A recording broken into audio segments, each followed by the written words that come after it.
How special is this, Jen, to be sitting here in Powell's bookstore where I used to just hang out all the time? I got here 42 years ago, and now I'm talking on Oregon Live and the Oregonian TV. I really want this mic flag. I'm a collector of mic flags because I'm on television far too much. Send me one. I'm taking this one at the end of this interview. It's a book about my life and a lot of the epiphanic moments when I was standing there at the fork in the road and the decisions you have to make. And this is a book for people who are interested in the game of life. Because my life has gone in so many different directions. I'm the luckiest guy in the world, but my life is about meteoric climbs to the top and then catastrophic falls because of orthopedic health crises and that ability to get up and get going again. Now, there's 16 chapters in the book. And I was working on it, and I got to 16. I had no idea it was going to end up at 16. I wrote the whole book myself. I did the whole audio book. I did all the artwork in it, in conjunction with Mike Dubois, my great friend from the world of the Grateful Dead. Mike lives in Woodstock, and just a genius. His ability to transmit an idea into art. And so here it was, my life.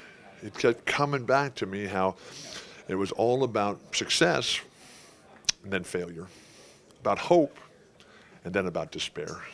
And then ultimately, when 8 years ago my spine failed and collapsed, it was about life, and then it was about death. Because there I was facing death with my spine. I had no reason to continue living.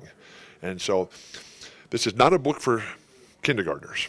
This is a book for people who like to think, people who like to dream. But it's also a book about hope, ultimately.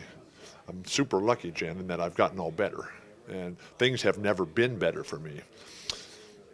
Both my ankles are fused. My knee is replaced. I got a new spine. I'm healthier than I've been since I was 13 years old. And I'm happy in love. And I never would have thought those two things would ever be in my life. I talk about everything. I talk about my life here in Portland. I talk about my life as a child growing up. I talked about my life at UCLA. I talked about my life with the Grateful Dead and the fateful years with the Clippers, because I was part of some of the greatest teams ever, the Bruins, the Blazers, and the Celtics. But I was also spent 6 long, miserably terrible years on the Clippers. So I know the difference between the top and the bottom. Then the Celtics, where they gave me my life back, and that chapter is titled, I Need a Miracle. And a lot of the chapter titles are from the Grateful Dead. And what they have meant to me. I met the Grateful Dead right here in Portland at the Paramount Theater in August of 1974. And while I had been a fan before and had numerous opportunities to go and meet them, I was too shy. I'm a lifelong stutterer. In my life, athletics and academics have always been the easiest parts. My challenge is orthopedic health. I was born with birth defects in my feet. I tore up my knee when I was 14 and had to have the first of ultimately 37 orthopedic operations. When I was playing for UCLA, I was 21 in a Pac-8 game in the Times. I broke my spine, and I lived with all these orthopedic challenges forever. But now I'm all better, and I'm doing great.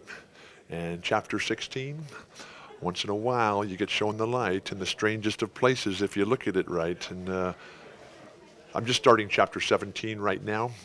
But that will be a whole nother book and later on down the line. And I had no idea that the process of the launch and the book tour would be enjoyable. But to meet the fans and to have the emotional response of the people who have been touched by reading this book, the same way that I was touched when I was a child and I read these fantastic stories. Because I grew up in a world of music, radio, and books. We didn't have a television growing up. When my mom sees me coming home with this Oregonian and Oregon Live mic flag, she's going to say, "Oh, Billy, did you really finally get a job?"